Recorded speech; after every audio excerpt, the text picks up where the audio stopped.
नेता डॉक्टर संबित पात्रा आपके बीच में उपस्थित हैं।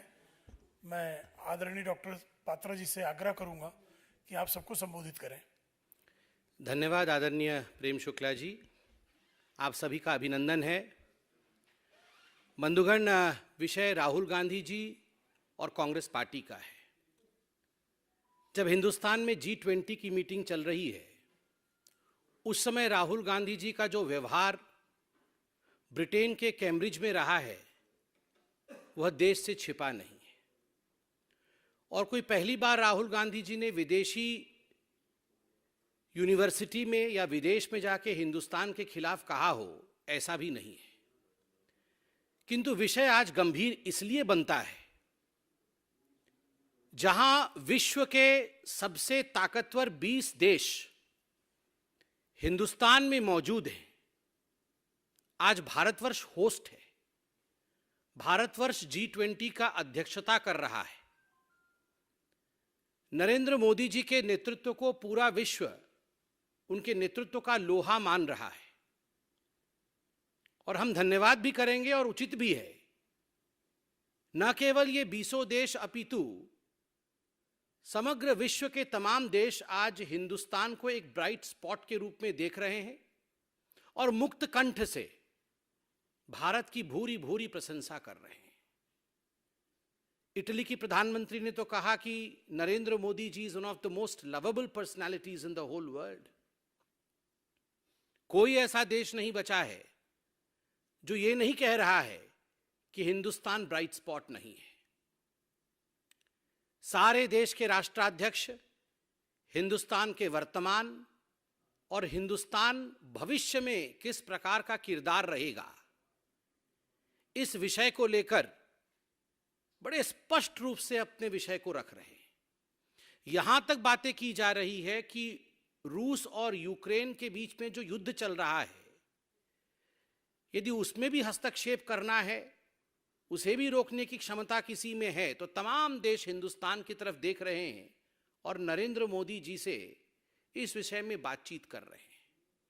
कहने का तात्पर्य है कि एक तरफ India and the brightness with which India is moving, और दूसरी तरफ जहां पूरा विश्व हिंदुस्तान के लिए आज अच्छे शब्दों का प्रयोग कर रहा है, वही हिंदुस्तान का प्रमुख विपक्षी पार्टी और उस विपक्षी पार्टी के प्रमुख नेता राहुल गांधी जी विदेश में बैठकर कह रहे हैं हिंदुस्तान बर्बाद हो गया है, हिंदुस्तान में लोकतंत्र शेष नहीं रहा, हिंदुस्तान की जुडिशियरी फेल्ड जुडिशियरी है, हिंदुस्तान का मीडिया बिका हुआ मीडिया है,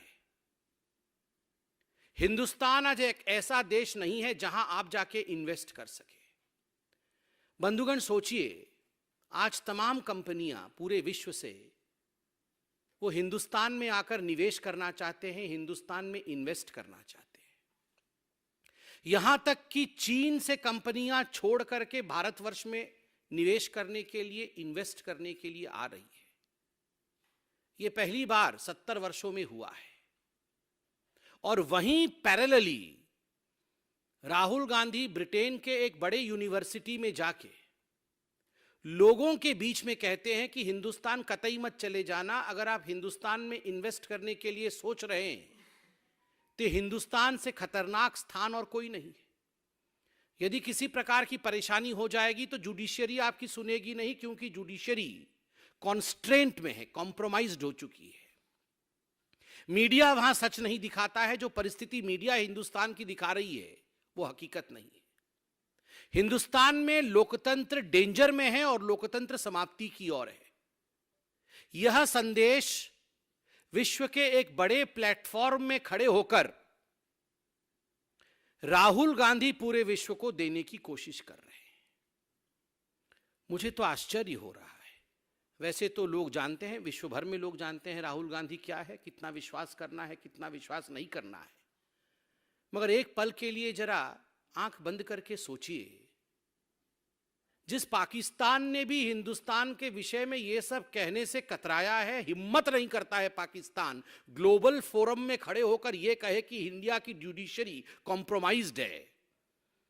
इंडिया में डेमोक्रेसी नहीं है, इंडिया की मीडिया बिकी हुई मीडिया है,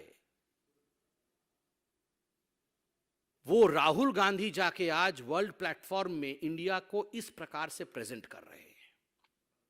और ठीक दूसरी तरफ राहुल गांधी जी के मैं स्लाइड्स को देख रहा था, प्रेजेंटेशन के स्लाइड को।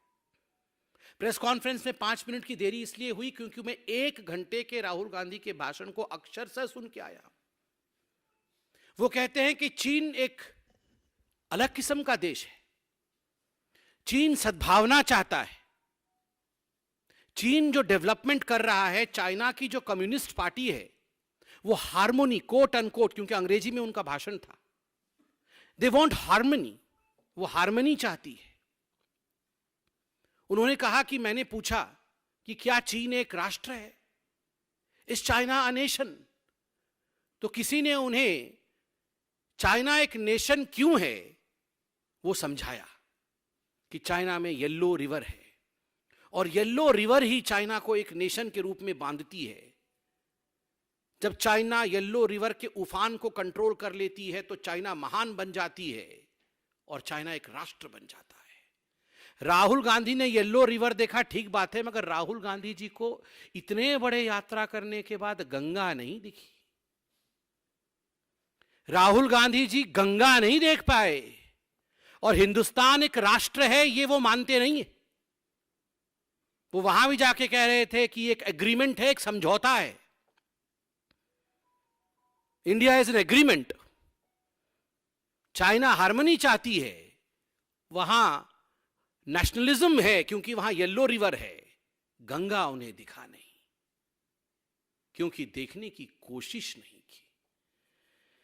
मुझे आश्चर्य है, राहुल गांधी विदेश की भूमि में जाकर कहते हैं कि हम ऑपोजिशन के लीडर हैं, हमें बोलने नहीं दिया जाता है। वो वहां कहते हैं कि हमारे टेलीफोन के अंदर पेगासस छोड़ दिया गया है और केवल मेरे ही नहीं, विपक्ष के तमाम जो लीडरान हैं उन सब के मोबाइल फोन के अंदर पेगासस था और उन्हें इंटेलिजेंस ऑफिसर, जो इंटेलिजेंस ऑफिसर राहुल गांधी जी के मोबाइल में पेगासस छोड़कर उनकी बातों को सुन रहे थे, उन्हीं इंटेलिजेंस ऑफिसर्स ने राहुल गांधी को फोन करके कहा, अरे यहां वहां की बात मत करना, ये जो आप लेन देन की बातें करते हो ना वो सब रिकॉर्डिंग हो रही है क्योंकि हमने तुम्हारे में पेगासस लगा दिया है। राहुल जी, ये पेगासस लगा दिया था, सुप्रीम कोर्ट ने जांच कमेटी बैठाई, जांच कमेटी ने कहा आप अपने अपने मोबाइल दीजिए, हम जांच करके देखते हैं उसमें पेगासस है कि क्या है। क्यों नहीं दिया? क्यों नहीं दिया अपना मोबाइल? आपने ना आपने अपना मोबाइल जांच करने के लिए दिया, ना किसी ने आपके पार्टी में से अपने मोबाइल को जांच करने के लिए दिया, और जाके कैम्ब्रिज में कह रहे हैं कि हमारे मोबाइल के अंदर पेगासस है, हमारे मोबाइल में जासूसी हो रही है। राहुल जी, जासूसी कैसे होती थी और सरकारें जासूसी कैसे कराती थी, मैं उसका उदाहरण देता हूं। यूपीए 2 के अंदर याद करिए, वित्त मंत्री प्रणब मुखर्जी, बाद में जो महामहिम राष्ट्रपति बने, आदरणीय प्रणब मुखर्जी जी कह रहे थे मेरे कमरे को बग कराया है कांग्रेस पार्टी के एक बड़े मंत्री ने, चिदम्बरम साहब ने। सोनिया गांधी जी के कहने पर मेरे कमरे को बग कराया गया है और मैं जो बातें करता हूं वो सारी बातें सोनिया जी सुन लेती। ये तो आप अपने घर के अंदर कर रहे थे। 9000 फोन टैप होता था, यह तो आपने आरटीआई में रिप्लाई दिया है कि यूपीए 2 के कार्यकाल में 9000 फोन टैप होते थे और बाद में यह संख्या बढ़ के 1 लाख फोन और रोज 500 ईमेल पढ़े जाते थे जासूसी करके। ये तो आपने आरटीआई के माध्यम से और पब्लिक फोरम में मौजूद है। और तो और तत्कालीन प्रधानमंत्री डॉक्टर मनमोहन सिंह ने बिजनेस कम्युनिटी को एड्रेस करते हुए बड़े स्पष्ट रूप से कहा था, हां, देश की सुरक्षा के लिए हम फोन टेपिंग कराते हैं। आप फोन टेपिंग कराते थे, आप ईमेल चोरी चोरी चुपके चुपके पढ़ते थे, आप अपने मंत्रियों की बातों को सुनते थे, उनके कमरों को बग कराते थे, और यहां जांच होने के बावजूद अपने मोबाइल फोन को आपने सबमिट भी नहीं किया और जाके विदेश के भूमि में कहते हैं कि हमारे देश में खतरा है, हमारे देश में फोन टेपिंग होती है, हमारे देश में लोकतंत्र नहीं है। और मुझे दुख इस बात का है, जो लोग वहां ऑडियंस में बैठे थे कैम्ब्रिज में, उनमें से हमारे किसी सम्मानित सिख बंधु की तरफ हाथ करते हुए कहा उन्होंने कि आप तो सिख हैं, कि आप हिंदुस्तानी हैं? उन्होंने कहा हाँ मैं हिंदुस्तान से हूं। फिर उन्होंने पूछा क्या आप मुस्लिम हैं? उन्होंने कहा हाँ। क्या आप हिंदुस्तान से? कहा हाँ। फिर कहते हैं कि हिंदुस्तान में सिख, ईसाई और मुसलमान जो हैं वो तो सेकेंड क्लास सिटीजन है, वो तो द्वितीय दर्जे के नागरिक हैं। आप सोच के देखिए, हिंदुस्तान को डैमेज करने के लिए, to destroy the fabric of India, Rahul Gandhi और गांधी परिवार किस कद तक नीचे गिर सकता है, कहां तक ये जा सकते हैं। मुझे आज सोचने के लिए मजबूर किया है वो 1 घंटे के स्पीच ने राहुल गांधी का। Is mister Gandhi acting as a agent? Hindustan को नीचे गिराने के लिए अगर कोई एजेंसी काम कर रही है, उस एजेंसी के एजेंट के रूप में कहीं राहुल गांधी ऑन पेरोल काम तो नहीं कर रहे हैं? क्योंकि ये जो सवाल मैंने पूछे हैं ये गंभीर है और ये सवाल खत्म नहीं हुए। वो कहते हैं कि जो इंस्टीट्यूशनल फ्रेमवर्क्स हैं एक डेमोक्रेसी को मेंटेन करने के लिए, they have ceased to exist in India. Institutional frameworks टूट गए हैं। और कौन से वो इंस्टीट्यूशनल फ्रेमवर्क्स है which have ceased to exist in India? Parliament. उन्होंने कहा है, अंग्रेजी में कहा है, parliament is not functioning. Independent media has ceased to exist. आप लोग बैठे हैं, मेरे सामने बैठे हुए हैं। डू यू एग्जिस्ट और don't you exist? Please ask yourself. आप अपने आप से पूछिए कि ये जो मीडिया मेरे सामने बैठी हुई है ये एग्जिस्ट करती है या ये बिकी हुई है? आप अपने आप से पूछिए कि independent media has ceased to exist और judiciary has ceased to exist. जब राफेल के ऊपर, जब पेगासस के ऊपर यही जुडिशियरी कमिटी बनाए, जांच आदेश करे, तो जुडिशियरी का बल्ले बल्ले, जुडिशियरी बड़ी अच्छी है। और जब जुडिशियरी कहे कि जांच कमेटी बैठी है, अपने अपने मोबाइल फोन दे दीजिए ताकि जांच कर सके, आप मोबाइल फोन ना दे, और जब जुडिशियरी अपना वर्डिक्ट सुनाए तब जुडिशियरी बिकी हुई है, कॉम्प्रोमाइज्ड हो गई। आपको देश चाहती नहीं है, आपको जनता चाहती नहीं है, चुनाव पे चुनाव आप हार रहे हैं, तो मीडिया क्या दिखाए? वाह वाह राहुल गांधी जीत गए चुनाव, राहुल गांधी। मीडिया हकीकत दिखाती है कि ना हो पाएगा राहुल गांधी से। तो हकीकत दिखाती है तो मीडिया भी इंडिपेंडेंट नहीं है। और इतना ही नहीं, उन्होंने कहा मेरे ऊपर झूठे केस हुए हैं और ऐसे ऐसे केस हुए हैं जिनमें क्रिमिनल केसेस बना दिए गए हैं, वो क्रिमिनल केस नहीं होने चाहिए। ये विदेश में कह रहे हैं। पूरा पड़ताल किया गया कि कौन से केस उनके ऊपर क्रिमिनल हो गए, तो मालूम पड़ा कि मानहानि के 2-4 केस क्रिमिनल केस हुए हैं। आप अगर कहेंगे कि देश के सारे मोदी चोर हैं, आप अगर जिस प्रकार की भाषा का प्रयोग इन्होंने कई लोगों के लिए किया है, अगर उन लोगों ने जाके केस मानहानि का किया है तो क्या लोकतंत्र समाप्त हो गया? Is Rahul Gandhi above the courts? Is Rahul Gandhi above the law? वो किसी के लिए भी कुछ भी कह दे और कोई भी केस ना करे। और मुझे तो आश्चर्य हुआ जम्मू कश्मीर के बारे में राहुल गांधी ने जो कहा है। उन्होंने कहा कि वो एक वायलेंट प्लेस है और वहां पुलिस जो है वो कोलैप्स हो चुकी है। जम्मू कश्मीर में police has collapsed. There is a security collapse in Jammu Kashmir and there is panic in security forces. मतलब हमारे जो सिक्योरिटी फोर्सेस हैं उनमें पैनिक है और पुलिस कोलैप्स हो चुकी है। वहां सिक्योरिटी फोर्सेस कोलैप्स हो चुके हैं और तुरंत बताते हैं कि मैं वहां आतंकवादी भी मुझे दिखे, वहां पे मिलिटेंट्स भी दिखे, क्योंकि वो तो जिस प्रकार से बोलते हैं समझने में काफी टाइम लगता है, मगर मैंने पूरा समझा है। 2-3 बार सुन के समझा है। आप भी जरा सुन लीजिएगा 2-3 बार, तभी समझ में आएगा। वो बोल रहे थे कि मैं जा रहा था तो एक लड़के ने इशारा किया, तो मैंने उसके इशारे को देखा, तो उसने कहा इधर आओ, तो मैंने कहा तुम इधर आओ, तो फिर वो उधर आया राहुल जी के पास और राहुल जी को बोला वो देखो। राहुल जी ने देखा उधर, तो बोला वो जो 5 लोग खड़े हैं वो मिलिटेंट है, आतंकवादी है। राहुल जी बोला अच्छा अब मेरा क्या होगा, ये तो मुझे मार देंगे, ये तो आतंकवादी आ गए हैं। तो बोले नहीं नहीं नहीं, तुम्हें नहीं मारेंगे क्योंकि तुम अहिंसा के साथ चल रहे हो।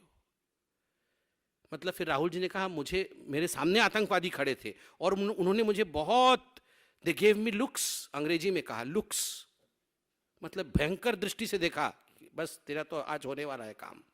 मगर फिर कुछ नहीं किया। इसलिए नहीं किया क्योंकि मेरे साथ, मेरे अंदर वो सिक्योरिटी तो कोलैप्स हो गई थी, पुलिस तो फेल हो गई थी, मगर उनके अंदर अहिंसा थी। इसलिए आतंकवादियों ने बोला नहीं, तेरे अंदर अहिंसा है, तुमको मैं नहीं मारेंगे, तो छोड़ दिया।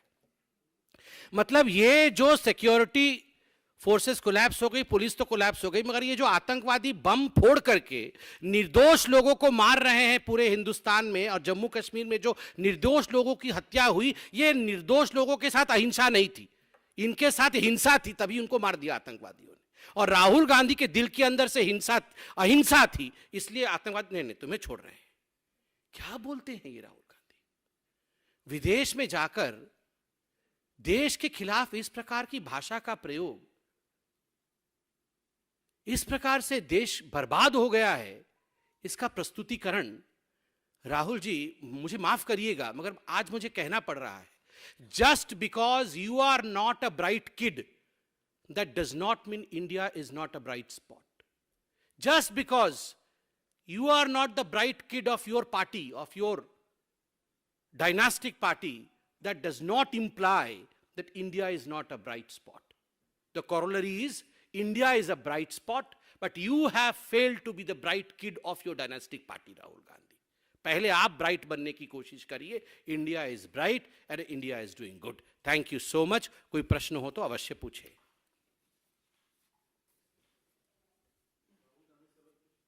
पूछिए साहब।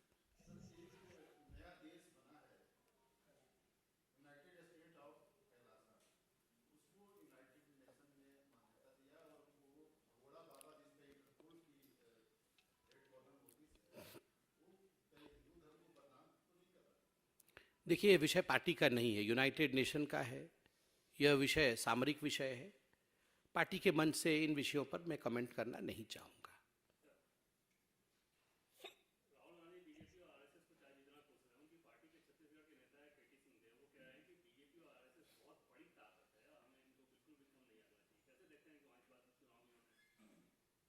देखिए, इसमें कोई दो मत नहीं है।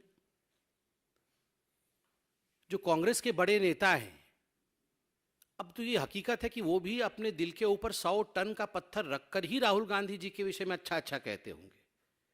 क्या उन्हें नहीं पता है राहुल गांधी क्या कर रहे हैं? वो भी राहुल गांधी जी के विषय में जब इस प्रकार के भाषण उनका कैम्ब्रिज में सुनते होंगे तो वो भी आपस में बोलते होंगे, गया ये 2-4 वोट भी जो आने थे वो भी खत्म हो गए। तो वो भी ऐसी बातें करते होंगे। और मैं तो दाद देता हूं साहब, ये कांग्रेस के जो बड़े बड़े नेता हैं, ये 100-100 टन के पत्थर रख के राहुल गांधी की बड़ाई करते होंगे। सर,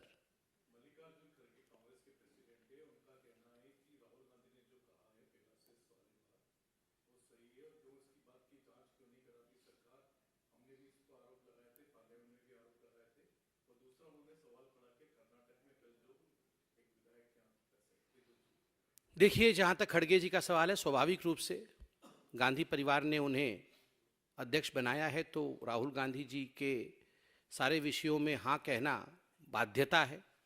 शायद आदरणीय खड़गे जी भूल गए कि पेगासस का जो विषय है वो सुप्रीम कोर्ट में गया। सुप्रीम कोर्ट ने अपना निर्देश भी सुनाया है। अब सुप्रीम कोर्ट से बड़ा तो वो किसी को नहीं मानते ना। मुझे लगता है शायद कांग्रेस पार्टी को वो सुप्रीम कोर्ट से बड़ा नहीं मानते होंगे। धन्यवाद।